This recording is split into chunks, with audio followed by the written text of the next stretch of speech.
살아있는 예티를 발견하다. 안녕하세요. 미스테리함 채널에 오신 것을 진심으로 환영합니다. 오늘의 주제는 살아있는 예티를 발견하다 라는 주제로 영상을 준비하였으니 재미있게 시청하시길 바라며 바로 시작하겠습니다. 이 이야기는 실제로 칸첸중과 해발 7200m에서 마조리 에반스가 예티의 발자국을 발견하면서 시작되었습니다. 세상에는 다양한 종의 동식물들이 살아가고 있지만 아직 인간만이 유일한 영장류로 존재하고 있습니다. 그러나 발견되지 않았을 뿐 어쩌면 우리 주위에서 그들은 모습을 드러내지 않은 채 살아가고 있을지도 모릅니다. 그들도 인간이 가장 무서운 존재라는 것을 잘 알고 있기 때문일까요? 마조리 에반스는 런던 동물학회 준회원으로 예티의 존재를 세상에 밝히기 위해 히말라야 산맥을 오르게 되었고 점차 자신의 발이 얼어가고 있다는 사실을 깨달았습니다. 그녀는 속눈썹마저 얼어붙는 강한 추위 속에서 자신이 왜 산을 오르는지에 대한 이유를 잊지 않으려 노력했습니다. 강한 추위에 정신이 몽롱해지고 저체온증으로 아득해지는 정신을 붙잡고 눈보라로 뒤덮인 시야를 뚫어가며 앞을 향해 전진하던 그 순간 무엇인가를 발견한 그녀는 퍼뜩 정신을 차렸습니다. 눈바 뒤에는 사람의 맨발보다 몇 배나 큰 발자국이 일렬로 길게 이어져 있었습니다. 마조리 에반스는 그 발자국을 보는 순간 이것이 보통 발자국이 아니라는 것을 직감했습니다. 그것은 어쩌면 그토록 기대하며 고대하던 예티의 증거일지도 모른다는 희망을 품기에 충분했습니다. 동물학자들의 시각에서 볼 때 호모사피엔스는 무척 신비로운 존재입니다. 인간만이 유일하게 현재 생존하고 있는 사람과에 속하는 종이기 때문에 더욱 신비로운 존재로 여겨집니다. 예티와 빅풋에 대한 기록들에 따르면 이들이 전통적인 유인원들과 상당히 비슷한 모습임을 알 수 있습니다. 중국의 예이나 파키스탄의 바르마 역시 마찬가지로 유인원의 모습으로 알려져 있습니다. 이들에 대한 가장 타당성 있는 설명은 그 조상이 선사시대에 살았던 기간토피테쿠스라는 설입니다. 중앙아시아에 살았던 기간토피테쿠스는 약 30만 년 전에 멸종한 것으로 추정되고 있습니다. 그러나 이들 중 소수가 여전히 생존해 있을 것이라고 생각하는 사람들이 있습니다. 런던의 동물학회는 오랜 전부터 예티의 증거를 수집하고 있었습니다. 1951년 산악인 에릭 시튼이 탐험에서 돌아왔을 때 그는 놀라운 사진 한 장을 세상에 공개했습니다. 그것은 바로 멜체봉남 쪽에서 발견한 발자국 사진이었죠. 해부학적으로 도저히 사람의 것으로 볼 수 없었습니다. 마조리가 칸첸중과의 해발 6300m에서 발견한 발자국도 꼭 그 사진과 닮은 모습이었습니다. 발자국은 산의 위쪽으로 일렬로 이어지다가 깎아지르는 듯한 절벽에서 멈췄습니다. 마조리는 그 순간 숨을 깊게 몰아쉬며 절벽 아래를 내려다보았지만 예티의 흔적은 보이지 않았습니다. 동물학회의 특성상 예티의 조사에서 이렇다 할 자료를 구하지 못해 난항을 겪고 있었습니다. 예티는 중앙아시아의 산악지대에 분포하는 것으로 알려져 있는데 동물학자 중 에베레스트 등반이 가능한 사람이 거의 없었기 때문에 직접 산을 등반해 그 증거를 찾을 수 없었습니다. 따라서 예티에 대한 조사는 철저히 간접적인 증거를 분석하는 방식으로 이루어질 수밖에 없었습니다. 이 때문에 학회 내부의 보수적인 인사들은 예티의 발견 가능성을 무척 낮게 평가하고 있었습니다. 그러나 이러한 상황을 가속화한 사건이 있었습니다. 에베레스트를 정복한 전설적인 산악인 에드먼드 힐러리 경이 당시 탐험에서 가져왔던 모자가 문제가 되었던 것이죠. 힐러리 경은 그 모자를 티베트의 한 고승에게 전해받았다고 밝혔는데 예티의 가죽으로 만들어진 것이라고 주장했습니다. 그러나 학회에서 이를 면밀히 조사한 결과 그 지역에 서식하는 염소의 가죽으로 만들어졌음이 드러나 큰 실망감을 주었습니다. 이러한 허무맹랑한 사건이 연달아 벌어지자 급기야 학회는 예티에 대한 연구를 중단하기로 결정했습니다. 다행히도 90년대에 들어 학회의 방침이 변화하면서 예티에 대한 관심이 다시 기울여졌습니다. 이는 지구상에 더 이상 새롭게 발견될 포유류가 극히 희박해졌고 예티를 찾게 된다면 엄청난 센세이션을 일으킬 수 있다는 점에서 다시 탐험이 시작되었습니다.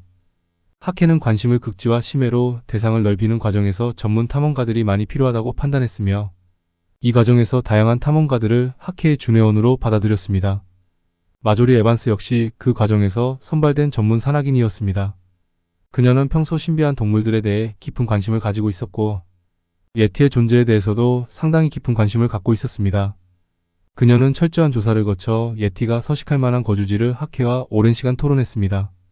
최종적으로 그녀는 칸첸중과 중심지를 예티의 서식지로 지목하게 되었습니다. 칸첸중과 조사지가 선택된 것은 하워드 베리 중령의 보고서 때문이었습니다. 당시 영국 육군의 중령이었던 그는 에베레스트 지역을 탐험하는데 그를 안내하던 세르파가 평평한 설원을 가로지르는 3개의 생물을 가리켰습니다. 그 생명체는 멀리서 얼핏 보기에도 거대했고 마치 인간과 닮아 보였습니다. 그는 군의 상부의 이목격담을 보고하였고 이는 신문으로 보도되어 큰 관심을 끌었습니다. 이유는 무엇보다도 군인이었기에 믿을만한 목격담으로 간주되었습니다. 그렇게 마조리는 칸첸중과 해발 4,000m 부근에 베이스 캠프를 설치하였습니다. 현지의 셰르파들은 캠프의 건설을 무척 성실하게 도왔습니다. 제2캠프는 그리스인 탐험가가 우연히 어떤 생물체를 목격했던 장소로 정했습니다. 당시 탐험가는 그 생명체를 보고 돌을 닦는 수행자로 착각했지만 마조리와 동물학회는 그가 목격한 것이 예티일 것이라는 확신을 갖고 있었습니다. 현지 셰르파들도 실제로 이곳이 예티가 발견되는 장소라고 증언하였습니다. 계곡과 계곡 사이를 뛰어다니는 이 생명체는 지상에서 해발 4,000m에서 5,000m를 오르는데 불과 몇 시간밖에 걸리지 않는다고 셰르파들은 말했습니다. 그들은 셰르파 가운데 예티를 목격한 적 없는 사람은 없다고 단언했습니다. 마조리가 예티의 발자국을 발견한 것은 수색약 일주일이 지난 후였습니다. 캠프의 상황이 극도로 열악해져 가고 있었으며 식량과 연료가 줄어드는 것이 눈에 띄게 보였습니다. 아무런 단서를 찾지 못해 전전긍긍하던 마조리와 동료들은 베이스 캠프로의 귀환을 며칠째 미루고 있었습니다. 그런 상황에서 발견한 예티 발자국은 어마어마한 의미를 갖는 것이었습니다. 발자국이 멈춰선 절벽에 도달한 그녀는 숨을 깊게 내쉬며 눈을 감았습니다. 절벽 아래에 예티가 있을지도 모를 순간이었기 때문입니다. 그녀는 감은 눈을 천천히 뜨고서 저 멀리 절벽 아래쪽으로 시선을 향했습니다. 그리고 그녀는 정말로 놀라운 것을 목격하고 말았습니다. 몇 달 후 마조리는 동물학회에 다음과 같은 보고서를 제출했습니다. 칸첸중과 해발 7,200m에서 대단히 흥분한 상태로 절벽 아래에 예티가 있었습니다. 키는 2m 정도였고 얼굴은 원숭이처럼 생겼으며 온몸이 털로 뒤덮여 있었습니다. 사람과는 비교할 수 없을 정도로 덩치가 컸습니다. 나는 놀라서 카메라를 떨어뜨리고 말았습니다. 안타깝게도 사진을 찍기 전 예티는 눈앞에서 멀어져 갔습니다. 나는 한동안 지켜보다가 혹시나 꿈은 아닐까 싶어 내 얼굴을 만져보았습니다. 하지만 얼굴 근육은 이미 차갑게 얼어 있었습니다. 절벽 아래를 수색한 끝에 그 짐승의 분비물로 보이는 것들을 수집할 수 있었습니다. 아쉽지만 내일은 베이스 캠프로 귀환할 수밖에 없습니다. 이렇게 마조리의 보고서는 끝이 났습니다. 예티에 대한 직접적인 사진을 얻지 못한 마조리와 동물학회는 무척 아쉬워했습니다. 하지만 이 조사를 통해 놀라운 사실이 한 가지 발견되었습니다. 마조리가 수집해온 예티의 분비물은 1959년 톰 슬릭이 동일한 지역에서 채집한 예티의 배설물과 유전적으로 비슷한 것으로 밝혀졌습니다. 또한 최근에 새롭게 발표된 연구에서 이 배설물의 놀라운 사실이 한 가지 더 드러났습니다.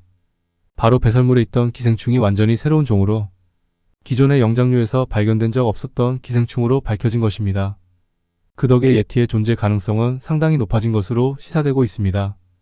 이후 동물학회는 지속적으로 예티를 발견하기 위해 조사를 파견했으나 이 같은 고무적인 성과를 아직은 얻지 못하고 있습니다. 하지만 예티의 존재 가능성은 이 조사를 통해 매우 신빙성이 있는 것으로 여겨지게 되었습니다. 예티에 대한 초창기 기록은 13세기부터 전해집니다. 당시 철학자였던 로저 베이컨은 티베트의 높은 절벽에 털복숭이 야만인들이 살고 있으며 현지 주민들의 식량을 약탈하였다고 기록하고 있습니다. 당시로서는 그런 기록이 드물었기 때문에 이는 예티의 존재를 시사하는 매우 귀중한 자료가 되었습니다.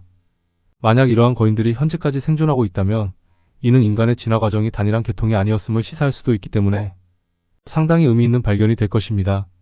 이는 기존의 학설을 완전히 뒤집을 새로운 증거가 될 가능성이 매우 높습니다. 오늘의 영상을 재미있게 시청하셨길 바라며 다음 영상에서도 더 재미있고 유익한 미스테리로 찾아뵙겠습니다. 지금까지 미스테리함이었습니다. 감사합니다.